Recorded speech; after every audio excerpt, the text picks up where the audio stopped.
नमस्कार, मैं योगराज पुजारी डिंचा से हूँ। मैं आप लोगों को फागली उत्सव के बारे में अवगत करना चाहता हूँ कि फागली उत्सव कब और कैसे मनाया जाता है और इसका मेन रोल क्या रहता है। तो मैं आपको बताता हूँ।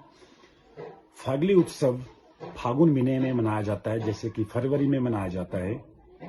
तो इसका मेन रोल भगवान नारायण जी का है।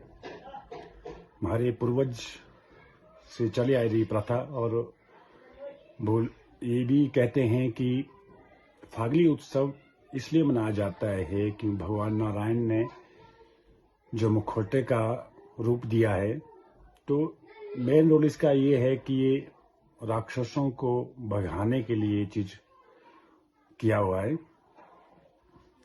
तो फागुन महीने में जब मुखौटे का ये जो फेस्टिवल होता है, तो ये घरों घरों में जाके जूब दिया करते हैं और घरों घरों में गाली गलौज देते हैं।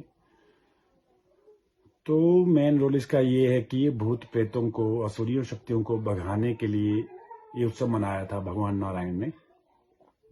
तो साथ में कहते हैं कि बसंत ऋतु भी आती है, तो बसंत ऋतु जब आती है तब घरों घरों में जूब दिया जाता है।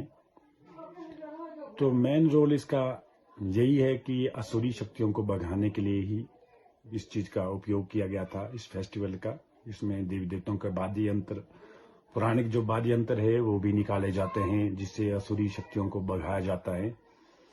तो हमारा कहना यही है कि इन चीजों को हमें मेंटेन रखना है और पौराणिक परंपराओं को चलाए रखना है। तो मेन चीज यही है।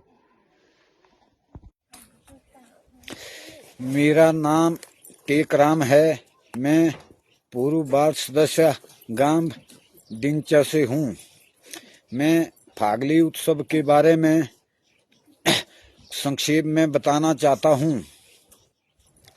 कहा जाता है कि जब माघ महीने में देवी देवता अपनी शक्ति अर्जित करने के लिए देवलोक चले जाते हैं, तो असुरों का जनमानस पर प्रकोप बढ़ जाता है। इसलिए असुरी शक्ति को भगाने के लिए फागली उत्सव मनाया जाता है।